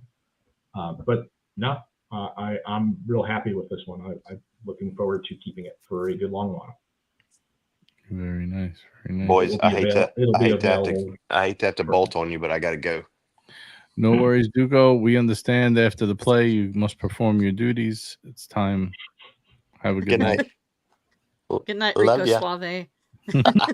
Bye-bye, everyone. He left in a hurry. I don't want to speculate, Yeah. but I'm assuming someone walked by and caught his attention. Mrs. Duco peeked around the corner and do one of these. Come here. Yeah. We didn't even get a chance to ask what the play was. How was the play? But how was the play, Mrs. Lincoln? Ari, we're promoting you to the top deck. There you go. I'm honored. Thank you. You're surrounded, JJ, by. Oh, I could flank my position. There you go. There we go. Flank. And no, Thomas, there is no Santos unboxing tonight. I'm sorry to disappoint. If there's a Sunday show, there's going to be a watch unboxing that is like, I just like I said earlier in the show, I just liquidated about 8 or 9 pieces over the last couple of weeks. I picked up a watch that is like a mind blower for me. It's just an absolute monster watch, and one that I've been looking at for a good long while, and is a factor of like hundreds of this watch. So we will That's gonna have a good unboxing, but we better get some damn upvotes on Sunday then. Yeah. Hit that 100 mark. All right, let's end this poll. Let's see what do we got here. By the way, guys, we're going to do a 2-minute warning. If you guys want to get into tonight's race, get in now. You got 2 minutes. 2 minutes. I think it will be very surprising. Poll results. Will Nate drop his latest unboxing? 84% say yes. 15% say no. And the other I voted no. I would just like to state for the record, I voted no. So I, on the other hand, was the first vote, and I voted yes, and I did not drop my watch. So there was a 1% there, JJ. Then add up to 100. Is that 1% drop curious? Is that they're by curious? Yes. Yes. Okay. Oh, we got $2 from AB. He's in. Let's get this fine gentleman involved here. Odds are good tonight. We only got 10 people racing tonight. Tell you, Friday night's been a little slow. We might have to do a change of pace here, and might have to do a change of pace. Maybe an early Friday show. We'll throw a little curveball out there. All right, let's see. Mr. GMT for the win, you think so? Maybe. You never know. Gotta be in it to win it. All right, let's get this up on the screen here, boys. Hold on. I got to do some editing. Boys are all... Well, just kick it in from race time. Mr. GMT is back. I'm back. Yeah. I had nobody Do at some home. maneuvering. I was all alone. Well, you got your Superman lair and friends. He lives in the lair. You got Supergirl in there. This fortress of solitude. Exactly. Nate, You're do just you in have time, the Mr. skeletonized Santos? I do not have the new skeletonized Santos with the airplane as the rotor. Right. And by the way, Thomas, the strap does not count as a drop. I was thinking that and the before. answer to your question, Jen, is no. And only because it only comes in the large size rather than the XL, which all of the other ones are. I have been told that there may be an XL of the skeletonized with the airplane rotor coming in the next year or so. If that's the case, especially if it's in a precious metal or available in a precious metal, I absolutely would be looking at that. Sweet. All right. So we got Nate, was your chat. Hold that thought, Cap. 1 second, please. Sorry. Just going to get these in here. We got AB. He's in. We got the Cap. He's in. Thank you, Cap. Appreciate that. And we got the Ghost of Yiddish Gambino. Says, didn't drop it beaches. Also, I'd like to thank AB for becoming a new member. Guys, if you click the join button down below, bronze leveling up, get you access to the WhatsApp group and the private videos.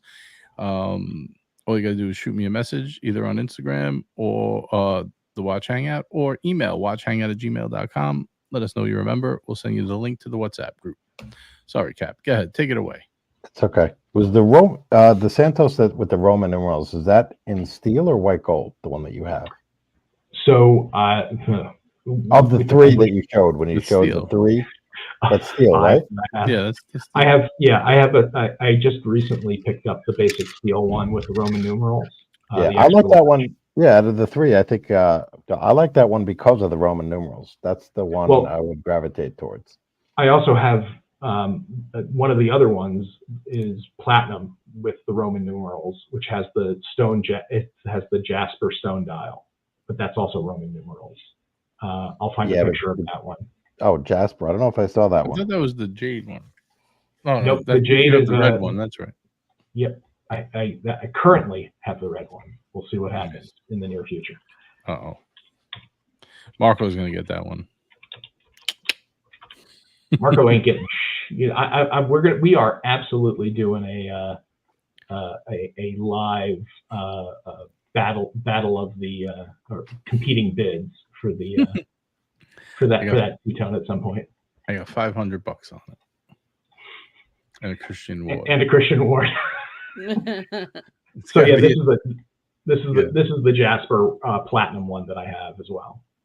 And I just put that up there. Where's my mouse? Sorry, I'm trying to find my mouse. Here we go. So I have the regular steel one, and I have which is with black Romans. This one is stone dial, Jasper, platinum. Then I also have the blue dial Arabic platinum, and the one that JJ covets, which is the two-tone rose and salmon. That's a good one. Yeah, that's nice. Jakey says, I like the new brown dial Santos. I didn't see that one. Is that a regular Santos? I'm guessing. Yep, it's the Santos de Cartier. It's got a like a brown like fume or ombre type dial. It's real nice. Nice. Yeah, it makes sense for them to do different colors in that line. Mr. GMT, no work today? Not today, no. I had a few things I had to do earlier on, but free now. You look very relaxed. I am very relaxed today. Thank God for that. Had a busy month. Yeah. All right, guys, it's that time. It is that time of the day. It's race time. We got 12 contestants. We're going to lock this down in 3, 2, 1. All right, we're racing robots today, guys. I'm going to put 44 seconds on the clock. Yes. All right. It's been a while since we've raced robots. This is so bizarre. You know why? Why? Because I just finished watching Transformers. I knew it. That's why I did it. That's weird. Actually, I had this set up from before, but yeah, let's see. We got a bunch of, it looks like Rosie from the Jetsons up top. We got a bunch of different robots here. Let's see. Will Cap finally pull one off on his own? No. Question. We will find out. And maybe because I'm on with him, he might win. And 3, 2, 1, go. And they're off. Here comes a lot of robots running quick. We got AB in the lead. Cap running a smooth second next to the Ghost of Yiddish Gambino. We got Mr. GMT running mid-pack next to Jay Giddy and REG. Your friend Mikey taking the lead next to Daniel Katz. Here comes No Biggie Sal speeding from the back. Alex Wristwatchaholic is taking a nap in the back next to AB and Robert Wood. Liberty Spot down at the bottom. Pulling on mid-pack. Here comes Mr. GMT. Here comes Yiddish Gambino. Him and your friend Mikey are heading towards the finish line. We got about 12 seconds left.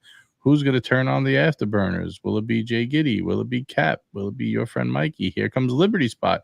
Liberty Spot got the wheels in motion, and the Cap! Oh, the Cap look at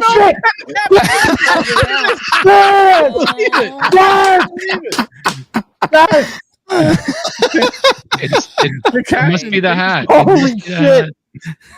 Even your robots. Hey,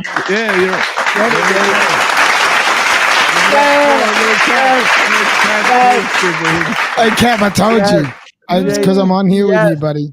I gave you. Didn't I say that before this race? Cap. Aaron Rodgers. I said that before the race. That might have been my favorite race of all time. Holy shit! I pulled it off. Oh man! I'd like to thank the Academy. I'd like to thank AJ, my family. Should I start choking up? It's been a long, difficult journey, but you got there. And like Aaron Rodgers, in 44 seconds of actual activity, Cap has also. He's ruining my acceptance speech. Did you have to? JJ, can we check for cheating, please? I just want to make sure. Thank you. God bless you all. Doping. That robot was God bless you all. Thank you. AB says he's never taking that hat off. It's your lucky hat, Cap. You got to wear it now. Aaron Rodgers, baby. Cap looks like he just got the call for a Pepsi. You know, I've been more excited. That was the fun about that win than getting a Pepsi call. That was funny. That was good stuff. All right, guys. Hope you enjoyed tonight's episode. Don't forget, make sure you check out It's Fuente Friday. Check out Steve. We're going to drop his link one more time. Oh, and I'm not even showing the screen. What an idiot. Oh, my goodness. Hold on. Sorry about that. Here we go. Check out Steve over at Leaf Cigars. He's got the Fuente Friday deals for you smokers out there. Enjoy some good smokes. Everybody in the chat who's got them has given rave reviews. We got a coupon code in there for the Watch Hangout. You can save yourself $20, and you'll have something nice to puff on. There we go. I'd like to thank everyone for joining us on the panel. We got REG. We got Mr. GMT. Our grand prize winner, the Cap. We got Gen G hanging with us. And, of course, the Ghost of Yiddish Gambino, unboxings and all.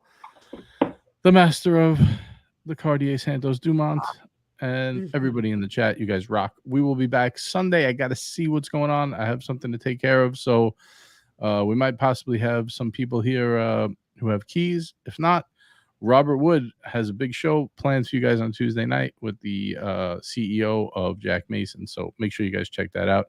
Thank you, everyone, for hanging with us. Wear your watches. Don't be a loser. And we'll catch you in the next one. Peace. Stay sexy. Hey, guys. Look what I can do. I know it's all fun, but I just can't do things. Hey, Archie, I'm leaving you tomorrow.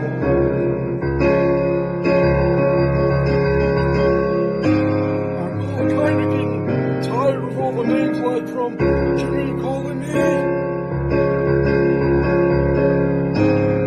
So I'm kind of saying, chink out, motherfuckers.